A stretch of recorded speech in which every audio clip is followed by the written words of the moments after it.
America के president Joe Biden ने हाल ही में पाकिस्तान को दुनिया का सबसे खतरनाक देश बताया था। वैसे देखा जाए तो पाकिस्तान दुनिया की 5वीं सबसे बड़ी आबादी वाला देश है। उसके पास 5वीं सबसे बड़ी मिलिट्री है। न्यूक्लियर वेपन के मामले में छठे नंबर पर है।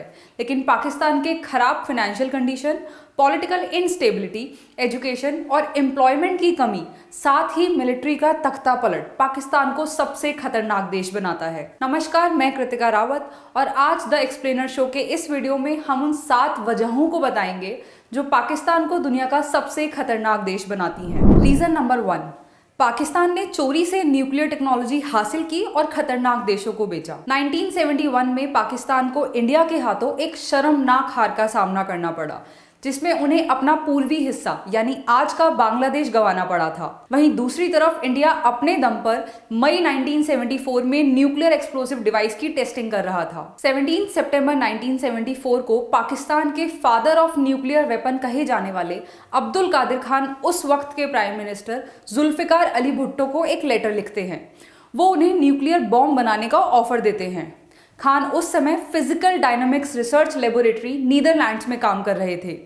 1975 में खान जिस लेबोरेटरी के लिए काम कर रहे थे, वहां से सेंट्रीफ्यूज की ड्राइंग यानी डिजाइन के साथ उस लिस्ट को भी चुरा लेते हैं जहां से इसके लिए इक्विपमेंट मिलते हैं।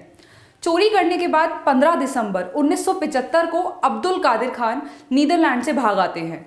इसके बाद खान की मदद से पाकिस्तान 1998 में न्यूक्लियर पावर बनता है, यानी पाकिस्तान के न्यूक्लियर वेपन को बनाने की शुरुआत ही चोरी से हुई। पाकिस्तान को न्यूक्लियर पावर वाला देश बनाने के बाद मिड ऑफ 1980s में खान दुबई, मलेशिया और अन्य जगहों पर ब्लैक मार्केट के जरिए सेंट्रीफ्यूज कंपोनेंट्स और डिज़ाइन बेचने का काम करने लगते हैं। खान के कस्टमर्स में ईरान शामिल था, जिसने पाकिस्तानी मॉडल के आधार पर यूरेनियम एनरिचमेंट कॉम्प्लेक्स का निर्माण किया। अब्दुल कादिर खान इसके साथ ही कम से कम 13 बार नॉर्थ कोरिया का दौरा करते हैं। माना जाता है कि खान ने अपने ब्लैक मार्केट के जरिए नॉर्थ कोरिया को भी न्यूक्लियर टेक्नोलॉजी बेची थी। साथ ही खान ने अपनी लेबोरेटरी में नॉर्थ कोरियन लोगों की मदद से पाकिस्तान के लिए गौरी बैलिस्टिक मिसाइल बनाई। खान यहीं नहीं रुके, उन्होंने लिबिया को भी न्यूक्लियर टेक्नोलॉजी बेची, जिसके बाद से लिबिया ने अपना न्यूक्लियर वेपन बनाने का काम किया। लेकिन 2003 में अमेरिका की मिलिट्री ने इसे रोक दिया। अब्दुल कादिर खान ने 2004 में सार्वजनिक रूप से माना था कि उन्होंने दुनिया के कई देशों को न्यूक्लियर टेक्नोलॉजी और इक्विपमेंट प्रोवाइड करवाए हैं। डिफेंस एक्सपर्ट्स कहते हैं कि कारगिल वॉर के समय से ही सारे अमेरिकन प्रेसिडेंट्स जानते हैं कि पाकिस्तान दुनिया का सबसे खतरनाक देश है, क्योंकि पाकिस्तान टेररिज्म का ग्लोबल एपिसेंटर है। साथ ही पाकिस्तान में पॉलिटिकल इंस्टेबिलिटी है। इस वजह से न्यूक्लियर वेपन पाकिस्तान में रह रहे आतंकवादियों के हाथ लग सकते हैं। पाकिस्तान की no first use nuclear policy नहीं है। ये केवल पाकिस्तान के हाई कमांड पर निर्भर करता है कि उन्हें कब और किस स्थिति में न्यूक्लियर अटैक करना है। 1999 में पाकिस्तान के फॉरेन मिनिस्टर ने नो फर्स्ट यूज वाली न्यूक्लियर पॉलिसी को नकारते हुए कहा था, हम अपने देश की सुरक्षा की दिशा में हर जरूरी हथियार का इस्तेमाल कभी भी कर सकते हैं। रीजन नंबर 2, डेमोक्रेसी ना के बराबर, ज्यादातर समय मिलिट्री डिक्टेटर्स का राज। 1947 में पाकिस्तान के बनने के बाद से अब तक पाकिस्तान में 30 सालों से ज्यादा समय तक मिलिट्री डिक्टेटर्स का राज रहा है। इस दौरान पाकिस्तान में 4 मिलिट्री गवर्नमेंट बनी और सत्ता का control general Ayub Khan, general Yahya Khan, general Zia ul Haq और जनरल परवेज मुशर्रफ के पास था। पाकिस्तान में पहली बार तख्ता पलट के बाद से हर बार एक ही कॉमन रिएक्शन सुनने को मिलता रहा है, जिसमें डेमोक्रेटिक गवर्नमेंट की अक्षमता, भ्रष्टाचार और देश के लिए खतरे के दावे को सबसे ऊपर दिखाया जाता है। डिफेंस एक्सपर्ट कहते हैं कि पाकिस्तानी सेना चाहती है कि सभी मामलों में उसकी सलाह से ही सरकारें चलाई जाएं। यही वजह है कि पाकिस्तान में 75 साल में 31 प्रधानमंत्री बने, लेकिन एक भी प्राइम मिनिस्टर 5 साल का कार्यकाल पूरा नहीं कर सका है। एक्सपर्ट कहते हैं कि पाकिस्तान में काफी लंबे अरसे तक रहे मिलिट्री रूल ने सेना को वर्चस्व बनाने का मौका दिया है। पॉलिटिकल पार्टीज हो, जुडिशरी हो, ब्यूरोक्रेसी हो या मीडिया हो, आज सभी जगह पाकिस्तानी सेना के समर्थक हैं। इसीलिए सेना के साथ मतभेद रखने वाले डेमोक्रेसी से चुने गए पॉलिटिशियंस को सत्ता से बेदखल करने के लिए अब किसी तरह की फौजी बगावत की जरूरत नहीं रह गई है। 2013 में जब पाकिस्तान के 70 साल के इतिहास में पहली बार 5 साल के डेमोक्रेटिक गवर्नमेंट के बाद इलेक्शन हुए तो बहुत से लोगों को लगा कि पाकिस्तान में लोकतंत्र आ गया है, लेकिन 28 जुलाई 2017 को सुप्रीम कोर्ट द्वारा प्रधानमंत्री नवाज शरीफ का अयोग्य ठहराया जाना सीधे तौर पर इस बात को याद दिलाता है कि पाकिस्तान को आज भी पर्दे के पीछे से मिलिट्री ही चला रही है। डिफेंस एक्सपर्ट पीके सहगल कहते हैं कि मुशर्रफ के नीचे जो रेडिकलाइज अफसर थे वो आज सेना के ब्रिगेडियर और जनरल बन गए हैं। उनके हाथ में टैक्टिकल न्यूक्लियर वेपन है। ऐसे में ये ब्रिगेडियर और जनरल टैक्टिकल न्यूक्लियर वेपन को आतंकियों के हाथों बेच सकते हैं और देश छोड़कर भाग सकते हैं। रीजन नंबर 3, आईएसआई ने ओसामा बिन लादेन से लेकर दाऊद इब्राहिम तक को शरण दी। आईएसआई इंटेलिजेंस एजेंसी के बजाय टेररिज्म की एजेंसी के तौर पर ज्यादा जानी जाती है। इसमें भी अमेरिका का सबसे बड़ा हाथ है। 80 के दशक में जब अमेरिका की स्पाई एजेंसी CIA ने अफगानिस्तान में सोवियत यूनियन के फौजों को खदेड़ने के लिए वहां मुजाहिदीनों को तैयार करना शुरू किया तो उसके इस काम में सबसे ज्यादा मदद ISI ने की, यानी यहां से उसने आतंकियों को तैयार करने की ट्रेनिंग ली। यही लड़ाके आगे चलकर संगठित होकर तालिबान के रूप में दुनिया के सामने आए। 2011 में जब पाकिस्तान के एबटाबाद में टेररिस्ट ओसामा बिन लादेन मारा गया था तब ISI की दोहरी भूमिका को लेकर सवाल उठे थे। अमेरिकन एजेंसीज ने कहा था कि ISI को लादेन के पाकिस्तान में होने की पूरी जानकारी थी, लेकिन इसे छुपाया गया। कभी ISI को बढ़ावा देने वाले अमेरिका ने 2011 में एक लीक डॉक्यूमेंट में ISI को आतंकवादी संगठन कहा था। जून 2010 में लंदन स्कूल ऑफ इकोनॉमिक्स ने तालिबान के फील्ड कमांडर्स की तरफ से कहा था कि ISI के एजेंट तालिबान की सुप्रीम काउंसिल मीटिंग में शामिल होते थे।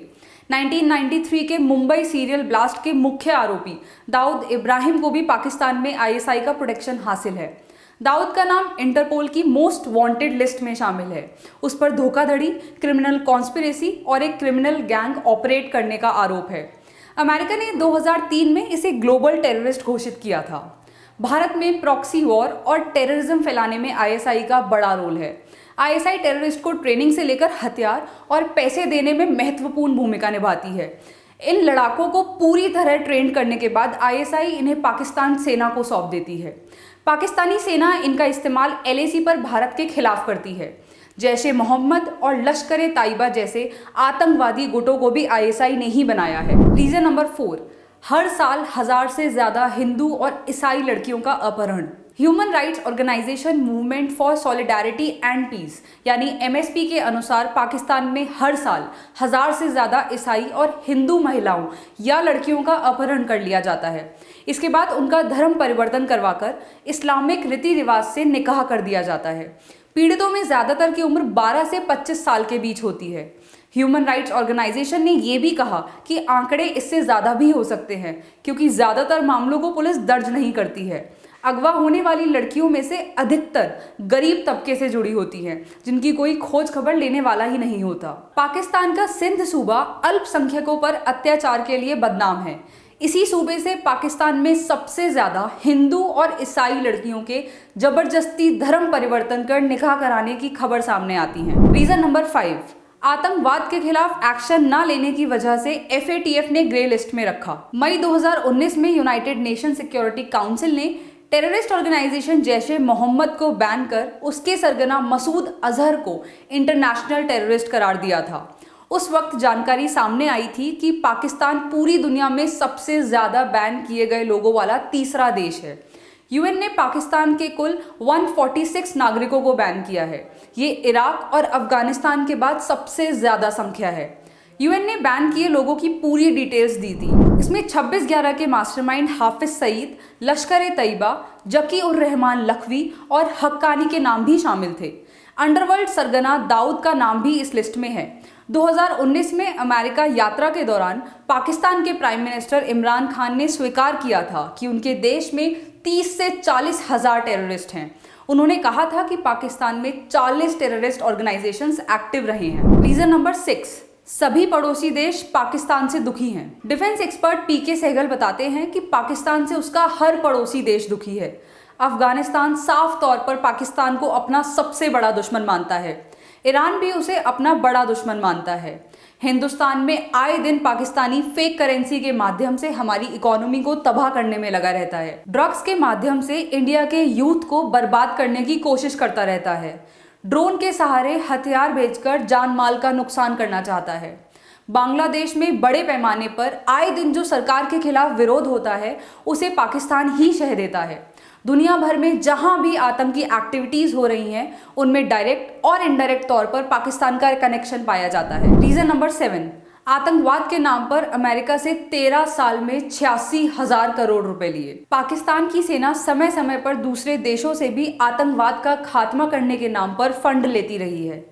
11 सितंबर 2001 में न्यूयॉर्क के वर्ल्ड ट्रेड सेंटर पर हुए आतंकी हमलों के बाद से दुनिया में बहुत कुछ बदला है। वहीं पाकिस्तान और अमेरिका के रिश्तों पर जमी बर्फ भी पिघली। पाकिस्तान आतंकवाद के खिलाफ युद्ध में अमेरिका का सबसे बड़ा सहयोगी देश बन गया। इसके बदले में अमेरिका ने पाक सेना को आतंक के खात्मे के लिए खूब पैसे दिए। 2002 से 2015 तक अमेरिका ने पाकिस्तान की सेना को 11.4 अरब डॉलर यानी 86,000 करोड़ रुपए दिए थे। हालांकि 2018 में अमेरिकन प्रेसिडेंट डोनाल्ड ट्रंप ने इस पर रोक भी लगा दी थी। उम्मीद है द एक्सप्लेनर शो की ये वीडियो आपको काफी इंटरेस्टिंग लगी होगी। ऐसे ही इंटरेस्टिंग वीडियोस के लिए सब्सक्राइब कीजिए हमारे चैनल इजी ज्ञान को और हमें कमेंट करके बताइए कि नेक्स्ट वीडियो आप किस टॉपिक पर चाहते हैं।